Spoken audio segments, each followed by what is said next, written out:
اكتماله جعلها عقب المطر يكثرنا خلها من يزور القصيم يرتاح باله الكرم والجود من عاداتها لا. يا سلام عليكم السلام. مع للشاعر فيصل الحربي على هالبيتين.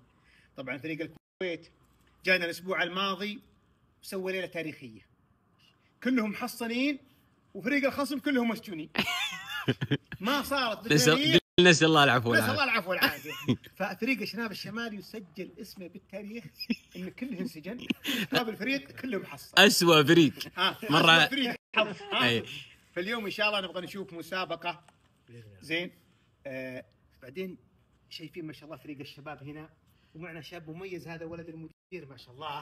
زين هذا ركان الله يعطيه العافيه يحفظه. بس يا ركان وانا اقول احس انه لا لا لا لا ما عليك حبيبي. عدل موجود حتى لو ولد المدير، ترى اول واحد يقرفس بالسجن ابوك قبل. لا ايش دخلني انا؟ العدل ترى. لا ابو عمر اسجن هو، ايش دخلني انا؟ عشان تطمنوني ابو ركان. احسنت بس انت خلعت ركان. بس عاد الان نبغى تركيز ان شاء الله. انتم عارفين عاد شروط المسابقه زين. لا احنا ان شاء الله باذن الله اقول لك فارنا الفوز. ايوه وجايبين الحمد لله واحد تو جاي من مكه ما شاء الله. يا سلام. بركه عالي. بركه عالي للشيخ عبد الله حماد الرسي. ونعم عرفت. فالحمد لله يعني واصلين يعني الحمد لله يعني داعي لنا وجايب معه زمزم. يا سلام يا سلام. لكن هذا الكلام طبعا حنا في الدنيا الله سبحانه عز وجل أعطانا حاجة اسمها السببية. فأنت لو أنك تدعي وما تدعي وتصلي إذا ما كنت متعلم صح ما راح تنجح. واضح؟ يا سلام. المعلومة هذه أنتم شباب لازم تعرفونها بعد. لازم علم ولازم معرفة. أكيد عاد الدين أساس الحياة صح؟ طيب أبو عمر قبل نبدأ أنا عندي إحساس وسجل هذا الإحساس إنه الفريق اللي بيفوز الليلة بيستمر كثير في المسابقة. هذه الملاحظة بعد. تمام. طبعا أنتم عارفين إنه الفائز مستمر. حق لك تلعب الجمعة الجاية، الجمعة اللي بعدها، الجمعة. في فريق سجل 4 انتصارات، فريق غوريشاي. فريق دوحة ورفاقه. اي 4 شهر كان 4 انتصارات. انا عندي احساس انه واحد من هالفريقين اللي بيفوز الليله، انا والله ما ادري من اللي بيفوز، انه بيكسر الرقم القياسي حق غوريشاي. تتوقعون يعني شباب القصيم وولد المدير ولا هذول بس يحتاجون اسمع هذول ابو عمر ابو عمر هذول يحتاجون ثقه بس. لا ما عليهم. الثقه موجوده بس. ها ابو صالح جاهز؟ انتم فريقك عارفين نظام سؤال القرعه؟ اسرع اجابه صحيحه وبعدها نشوف منو عنده البدايه. ابو عمر يلا جاهز؟ جاهز. يلا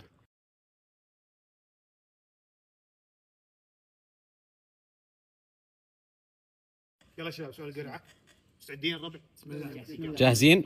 اسرع اجابه صحيحه. ها شباب الوطن. سؤال رياضي. ها يقول لك محمد الدعيع حارس مرمى كرة قدم سعودي حصل على عدد من الجوائز والألقاب، اعتزل في عام 2010. صح يا مهند. 2010 قلنا أسرع إجابة. أعطني 9 10 11 12 اللي يجي. أسرع إجابة صحيحة هنا والبداية بتكون هنا. عبد الله بسم الله اسحب. بسم الله.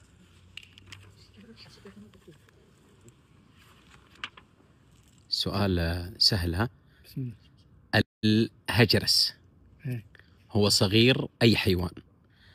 الثعلب ولا الكلب ولا الضبع؟ اقرأ السؤال شاور أخوياك واعطوني التوقع الصحيح. الثعلب الكلب الضبع. توقع الضبع.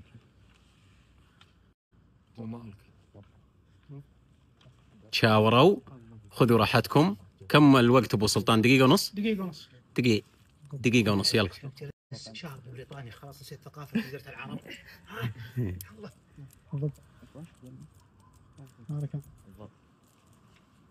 ها هي خلاص.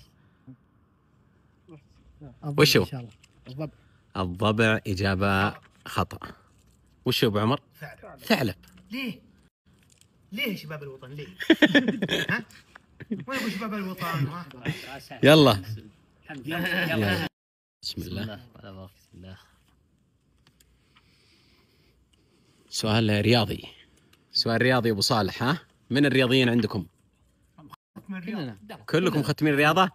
السؤال يقول: ما اسم اللاعب الأردني اللي سجل الهدف الثاني في مباراة نصف النهائي، مباراة شهيرة ضد كوريا الجنوبية في كأس آسيا 2023؟ يزيد أبو ليلى، محمد أبو حشيش، موسى التعميري. اقرأ السؤال وشاور أخوياك. معكم دقيقة ونص واعطوني إجابة نهائية. جاوبتم لكم 3 قرارات: تسجنون، أو تخرجون سجين، أو تسوون حصانة. عرفت الإجابة؟ ها؟ موسى التعمري. موسى التعمري. إجابة صحيحة. برافو. يا سلام يا سلام. اي عطوا ابو صالح. يلا وش القرار يا أبو صالح؟ قرار شباب. إيه. لازم تحتويهم. تبي نبدا ببريطانيا ولا وش هو؟ لا انا اول واحد نحتويهم مع بعض. ولد المدير، ها ولد المدير. ترى في أشطر من هو. يلا بسم الله. أول سجين، ها؟ ولد المدير والله عشان العداله. العدالة. بكره اقول السجن مدري وش قوانينه. ولد لا. المدير ادعو. بس خلاص. الله أكبر. الله. ركزوا يا شباب، ها؟ خليها السؤال. تبغون رياضي أنتم صح؟ طيب. ماذا كان يسمى يوم الثلاثاء في الجاهلية؟ جبار، دبار، شيار.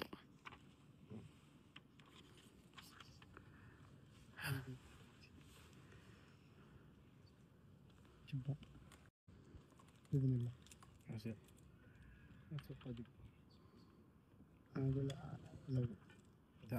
أنا أقول لو طبعا على فكرة ترى مهند له فترة، شاور مهند له فترة وهو يقول عاطني فرصة أنا وفريقي.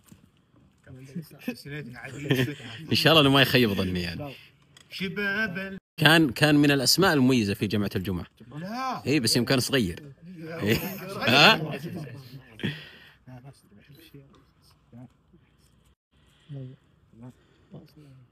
أعطوني إجابة.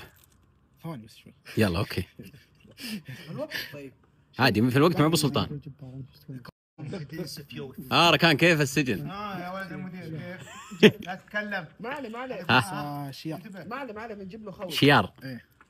وأنت ايش كنت تقول؟ أقول الخيار الأول هو جبار. الخيار الأول جبار يا جماعة الخير. ما زين. جماعة الخير تشاوروا يا جماعة الخير. 2 كانوا يقولون جبار، ليش أخذت شيار أنت؟ ها؟ يعني مختلف. يلا بسم الله. يلا السؤال عندكم هنا. ها؟ بسم الله. يا رب سارة. أثقل في النهايات. أها. يقول لك تدور أحداث المسلسل الكرتوني مغامرات سوسان. من اللي تابعها منكم؟ ولا واحد؟ ها؟ عن سوسان الفأر المحب للجميع وعدوها اللدود ميغالو القط الأسود الشرير. يحضر ميغالو. إيه. يا سوسان. السؤال يقول لك ميغالو القط الأسود الشرير اللي كان تقوم بتربيته السيدة الثرية، ما اسم تلك السيدة؟ غضوب، منشن، غرين. منشن أو منشن صح؟ يحضر ميغالو يا سوسان. غريب السؤال هذا. ها؟ اي والله. أخذنا الاسم الأخير. إيه. أنا أخذنا الأخير. لا يخشى الاشرار سوسان. لا بالعكس هو قاعد يلمح لكم. إيه.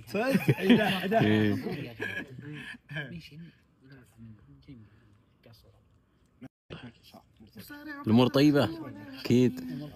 ما عطنا الاسم مع ها، اسم عربي. اسم السيدة الثرية. أخذنا الأخير يا أخي. راي مكة. قربتها.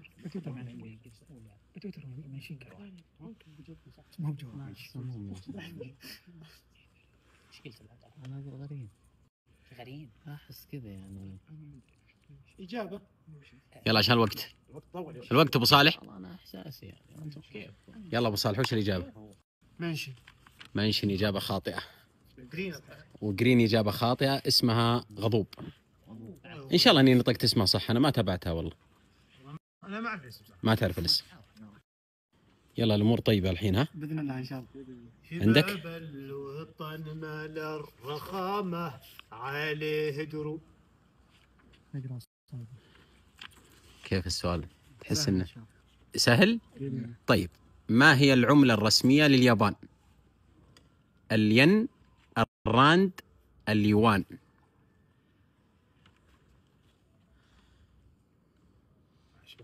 اليوان، الرند، الين.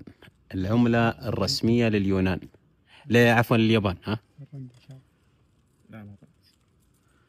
ها؟ تشاورون انتم الحين؟ اشاور.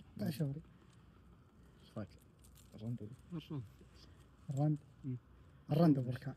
الرند او الراند. الراند. عندي صالح جواب. وش الجواب؟ الين يا جماعة. يلا نسمع شيء. الين الياباني. وعمر تكفى، حاول تنتشر الفريق. شباب الوطن مال الرخامه عليه دروب. ايش فيكم انتم؟ الله يهديكم بس. والله انا اقول يبون بس شوي ثقة. ها؟ يا اخواتهم طيبين وحبيبين ترى في برا ذولي. شو اسمه؟ بالعكس احنا ما ضغطنا الى الحين شوي. بالله. طيب. انتم عارفين صدق. وين ون بيس؟ وين شو اسمه هذا؟ وش ذي؟ والدوري الياباني 18 بس لا يعني. يلا عندك؟ بسم الله. نعيد السؤال. فاهم ولا لا؟ سؤال العي. اتوقع سهلين. يقول لك السؤال يقول قال الرسول صلى الله عليه وسلم شفاء العي السؤال، فما هو العي؟ الجهل، الحسد، العجز.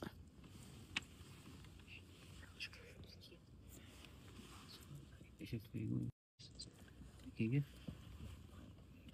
أكيد لازم. انا اتوقع.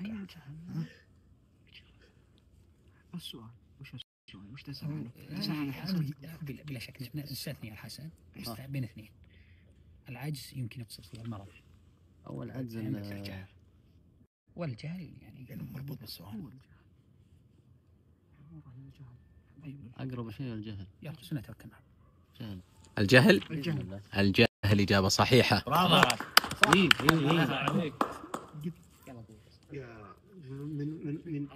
بالدور شكله بالدور تمشون عليهم بالدور. الاقرب الاقرب يا ابو صالح قلبك ابو حبيب قلبي. طرق الكلب الحديد ورا ما تسوون زي الكويت. تحتويهم. لا بعد ما نسجنهم ان شاء الله نسوي نفس الكويت. كويس. مهند. يلا مهند. مهند الله يسلمك. مثلا الجمعة. حرام عليك ضيعت مليون قبل شوي.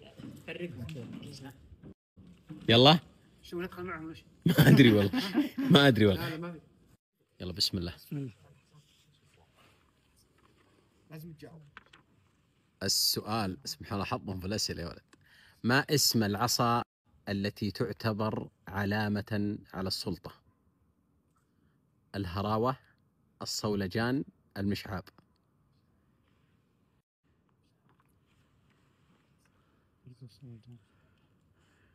احس الاسم قوي. ايش وضع السجن؟ المدير عاقل اهم شيء. ها؟ والوضع مستتب. اي اليوم السجن هادي. جدا ان شاء الله. اي والله يا مضالنا وقت يا ود. اي والله. كان يوتر. دوحة إيه. وأعوذ بالله. إيه. احس الاسم قوي شوي. اعطوني اجابه. صوجان. صوجان. الصولجان صح. ذكر صولجان. اجابه صحيحه. الان لكم 3 قرارات: على طول نقعد اخراج سجين، ولكم قرار تسجنون. اسمع ها الحين انت دقيقه بالله. ركز دقيقه. شباب الوطن لازم نسويهم بالحلال. عطوا حديد القرار. يلا لو سابي. ها تقدرون تسجنون واحد من دولة، يا ابو ركان وتقدرون تخرجوا. ها طلع قراره. لا ما وش قراركم؟ مهند يرجع. يلا مهند. يلا مهند. مهند يرجع. طيب الحين بيجاوبون يطلعونهم. ما طلعتوا منهم طيب. لا هذه سياسة. يطلعون كلهم. خلهم عند السياسه. يلا السؤال لكم. ها يلا انتبهوا من الاستهتار. تمام. ولا تحقرن صغيرا في مخاصمة البعوضة تدمي مقلة الأسد. نعم. ركزوا من القراءة يا شباب. تذكروا الكلام هذا ها؟ الكلام هذا. يلا بسم الله.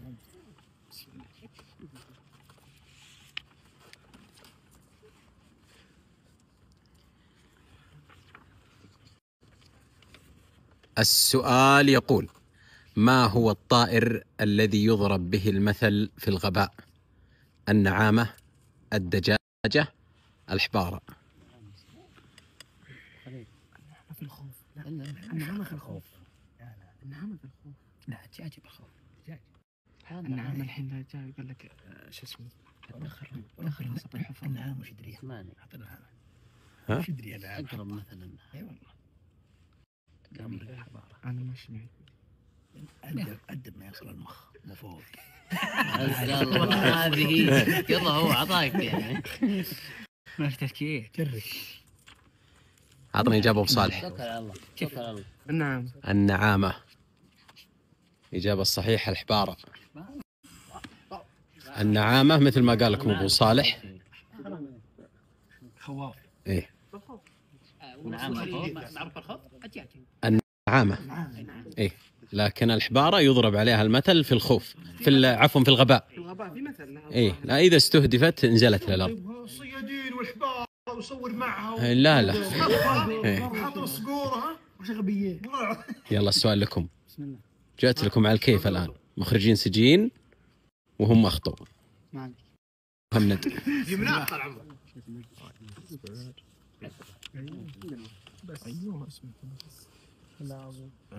وشو؟ سؤال رياضي. سؤال رياضي بس صعب شوي. بس صعب جدا مو صعب شوي.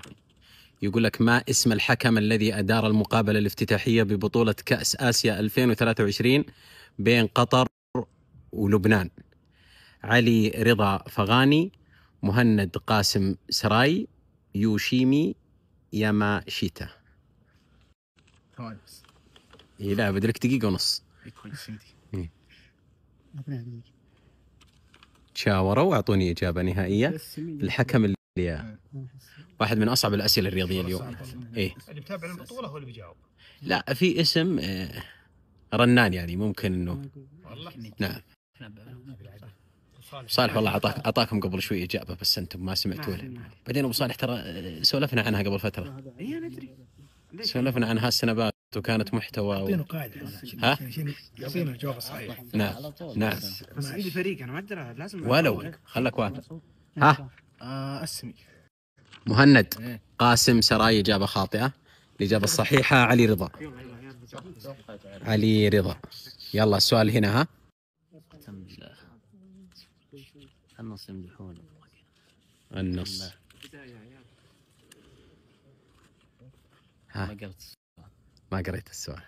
بيسمع من صوتك. طيب السؤال يقول لك: اعتزازا بالقيمة الثقافية والحضارية، وزارة الثقافة السعودية سمت عام 2025 بعام الخط العربي، عام الشعر العربي، عام الحرف اليدوية.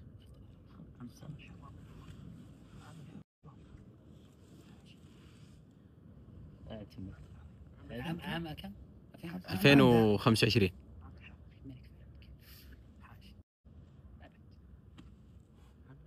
خذوا راحتكم وتشاوروا. حاشي. ايه الحرف اليدوية. عام الحرف اليدوية صح. الله اكبر يا إجابة صحيحة. القرار فيها حاشي. جيد. مهند يرجع للسجن. يلا مهند. ما قصر. لا.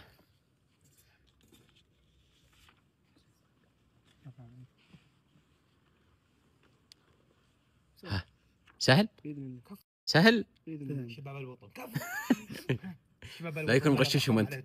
لا يكون مغششهم. لا والله ترى جالس انا. ها. طيب. السؤال بعد.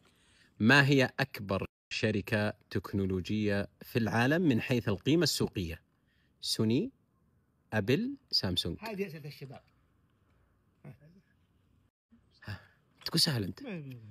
ها. أبل إن شاء الله. أبل صح. بيمسدنا الشيخ. يلا يا شيخ الآن بديتوا تفكرون صح. القرارات تفرق يا جماعة الخير، تفرق في المسابقة كثير القرارات. قرب كان المفروض هذا ثاني سجين تدرون. ترجع مهند، خل مهند ما من فايدة والله. لا تحقرن صغيرا في مخاصمة، إن البعوضة تدمي مقلة الأسد. إلى الآن الوضع هادي وما احنا عارفين وين رايحة المسابقة. ودنا نبغتهم آخر شيء. يلا اوكي الله يقويك. يلا ابو صالح انت مغير مكانك عشان ما يسجنونك. هم عارفينك تراهم. اعطني السؤال ابو صالح. السؤال يقول: قال تعالى في سورة مريم: يا يحيى خذ الكتاب بقوة. ما المقصود بالكتاب؟ الزبور، التوراة، الإنجيل؟ داود زبورة، زين. الإنجيل عند موسى، عيسى. التوراة، الإنجيل نصارى، لم يبعث من روح عيسى إلى الآن. يا يحيى خذ الكتاب في التوراة. توراة، أقرب شيء توراة. توراة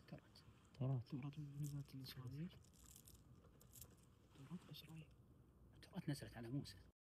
الزبور على داود. كلهم قبل الإنجيل، كلهم قبل شو اسمه عيسى. يحيى قبل عيسى.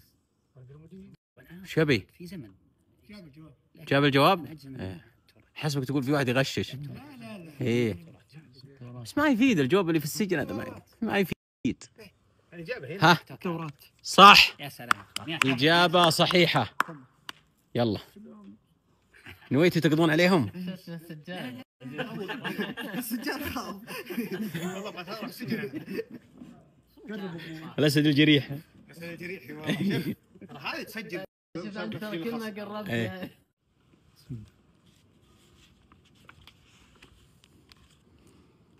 يا سلام. سؤال يقول: من هو الخطاط الذي اشتهر بكتابة المصحف الشريف، ولا سيما مصحف المدينة النبوية الذي يصدره مجمع الملك فهد لطباعة المصحف الشريف؟ آمين عبد الرحيم أو عبد الرحيم آمين، عثمان طه، عبد الرزاق خوجة.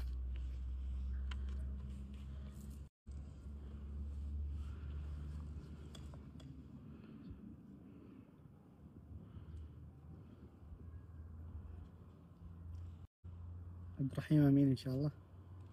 الرجال جاوب. عبد الرحيم أمين. شاور السجن. عثمان طه. يستن ولا لا عطنا السؤال. سؤال لكم الآن. بسم الله. عثمان طه يا رجل. ولا نصب. ما علينا. يلا بسم الله. يلا جاوب يا اخوان. جاوب على طول. عندك ايه اسبانيه. ما يحتاج ما يحتاج. اللغة الرسمية للمكسيك هي الأسبانية. صح. يابا صحيح. اسجن وانه ترى. لا نبينا بنكمل شوي، نبي نستمتع. الظاهر بيمزمزون عليك يا ولد.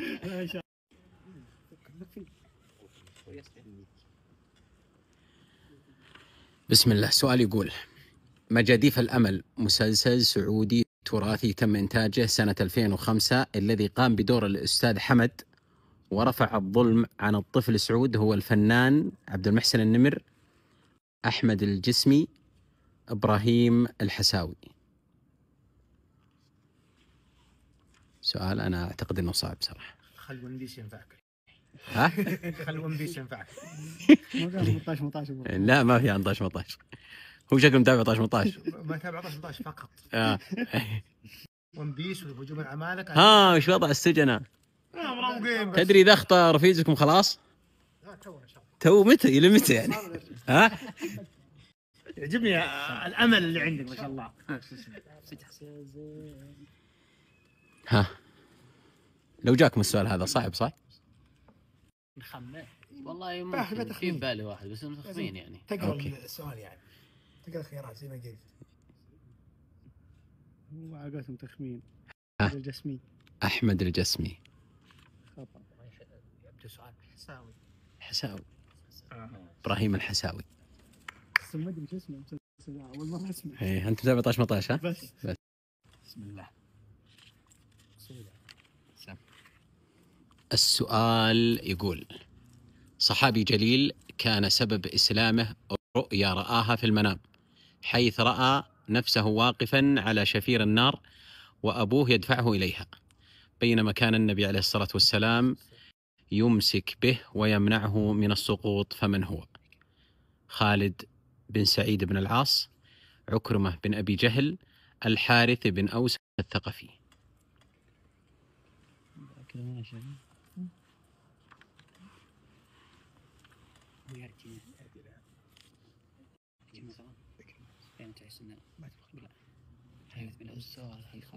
أبوه مسلم ولا لا؟ فلينا الفريق هذا للنسيان. كشته تكفى. جايك يشتون طالعين والله جايين يوسعون صدورهم يعني. صدموني والله. وين العزبه وين؟ والله صدموني والله. فريق للنسيان. شباب الوطن. مهند لا عاد اشوفك توطوط حول المركز. تسمع؟ وين تخليك على هجوم العمالقه وين على المضمون يعني صح.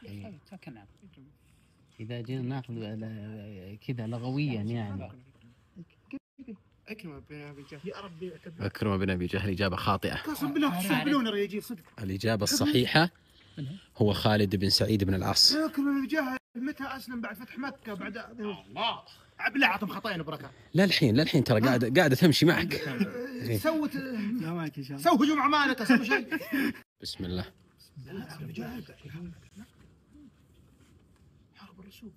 السؤال: ما هي الإمارة الوحيدة في دولة الإمارات العربية المتحدة التي لا تطل على الخليج العربي؟ الفجيرة، الشارقة، عجمان.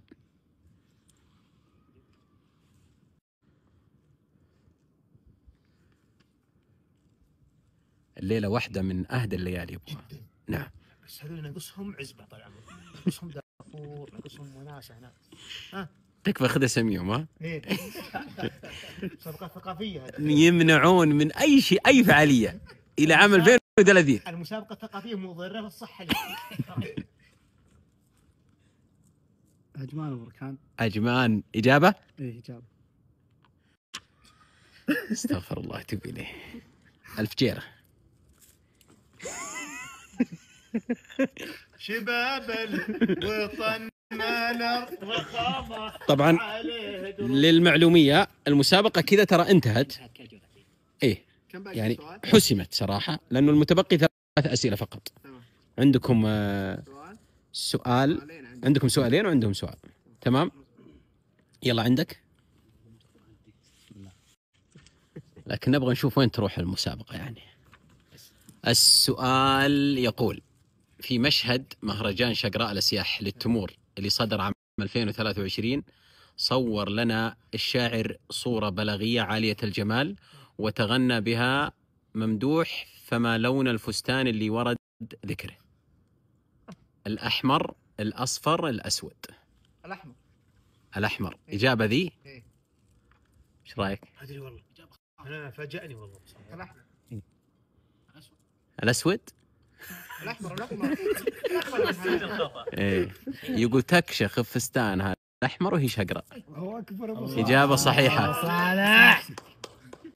صار الآن لا تحسين عند أبو سارة. حصل قاعد. شوف شلون جاء. تحصين. من اللي بيحصل. إيه. ما فكروا باغ يمين اللي باش اسمه ده. طيب يعني ما أنتم ساجنين. لا ما شاء الله. طيب يلا السؤال. بسم الله. خذ واحد من الاثنين دول. السؤال يقول: ما هي السورة التي قال عنها النبي عليه الصلاة والسلام: نزلت علي الليلة سورة هي أحب إلي من الدنيا وما فيها؟ الفتح، الأنعام، محمد.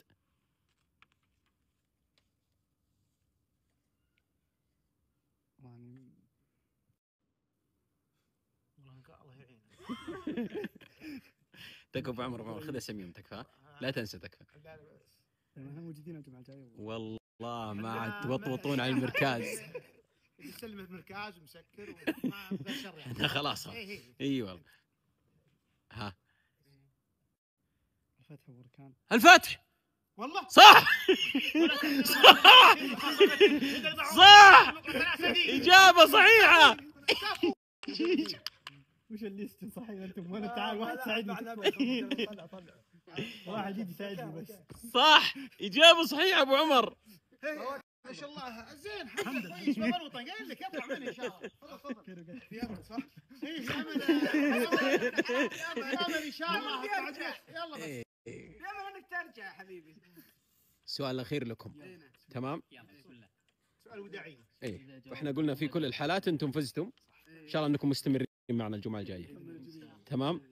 طيب السؤال يقول: عام 2000 سجل منتخب الكويت رقم قياسي عالمي بعد فوزه بنتيجة 20-0 على منتخب تونغا، تايلاند، بوتان.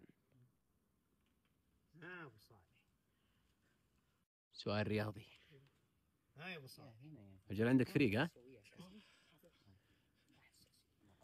مظهر هذا. ها؟ إيه ما يخالف.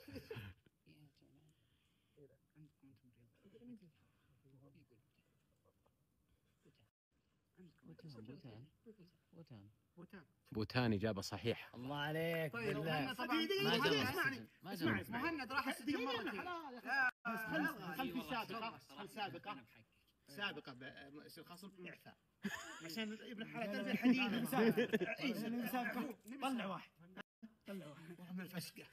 لا يسجنون أو يحصلون. فسقانين. هذا الفسقة ذي. طيب احنا عندنا مهند ينسجن مرتين. إيه ما جرب. فاحنا من الرجال يجرب. أنت ما جربت السجن صح؟ تفضل. إيه. وعندنا هاي موسم ها؟ سؤالي. إيش يبي ذا؟ سؤال يلا عزلنا يا حبيبي خلاص. خلاص. ولا عاد يدق علينا مرة. أبدا. شوف لك طال عمرك خذ لك عزبة والشباب دافور. شوف راس طلعس وهناك مسابقات الخميس. ترى قمر الليلة بعد. قمر بعد يا رجال. حياكم الله ما شاء الله خاطر الرحمن. اشكركم على أبو عمر كذا المسابقة انتهت. نقدر ننهي. طيب اخرج السجن خليهم يجون. تعالوا شباب تعالوا. مستمتعين. لا شرفوا هنا. تعالوا بس هذه اجراءات نهاية المسابقة. تعالوا شرفونا. يقول لك ترى كل واحد لك عاد اجراءات نسويها. يلا. ما قصروا والله. اي والله ما قصروا. إيه. محاولة لا تعودونها. لا تشكرون عليها مغشار. زين. واعزائي المشاهدين انتهت المسابقة بفوز ساحق طبعا الحوث الغانمة من البصر. زين. الآن هو فريق شباب البصر. شباب البصر ايوه. شباب البصر نعتمد الاسم هذا. يا سلام. وجاهزين ومستمرين باذن الله. بس تنكسر سلسلة غوري شاب تنكسر. انا بدل ما تسميه فريق شباب البصر سميه فريق الفسقانيين. هذول بيستمرون يسجلون الفريق كله وانتهوا بدري. يا ما بقى سلام. شيء. وبكل هدوء ترى. اعتقد والله اعلم انه بقى المستوى صح؟ يعني المشكله الخامس صح؟ تواضع من الخصم. تواضع من الخصم. يشكرون على احتوائهم للشباب. هذا من التربيه الحديثه كذا والله. شكرا لكم بعد. هذا درس لهم على انهم ما يعودون. نعم صحيح. زين. ابو عمر الاسبوع الجاي عندنا ايش تقول لهم؟ في فريق ان شاء الله نبغاكم تصيروا مستعدين باذن الله. زين. فريق راح جاي حامي صدق. اي مستعد ترى من لفتره. الاسبوع هذا قلنا لا فاتك القطار خلي الاسبوع الجاي. ها جميل. زين. لا احنا مستعدين ما عليك. وغوري شاهي بنكسر السلسله حقته ما شاء الله. باذن الله. يعني بتفوزون 5 جولات؟ باذن الله اكثر. طيب هذول وش يضحكهم بالله؟ انا اسمع ضحكي. ها؟ الله معيك في سؤال بس من عندهم. سؤالك؟ احنا متى؟ هم الاسبوع الجاي. ابو عمر ان شاء الله في برنامج جديد دق عليكم. عندك انا نكلمكم تعالوا. رقمها الاول بس. رقم معك.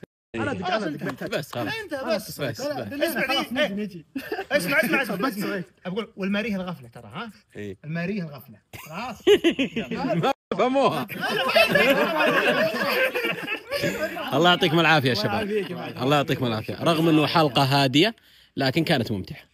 حبينا ان تصير عكس طبعا كانت حماسيه قبل الكويت واشناب الشمال. وقلنا نخليها بطريقه. لا هديتهم الرتم مره الاسبوع هذا. بس انا اقول تحمي انجاز صراحه. انجاز والله انجاز قوي صراحه. شكرا لكم على هذا الانجاز. البطل يا شباب الوطن.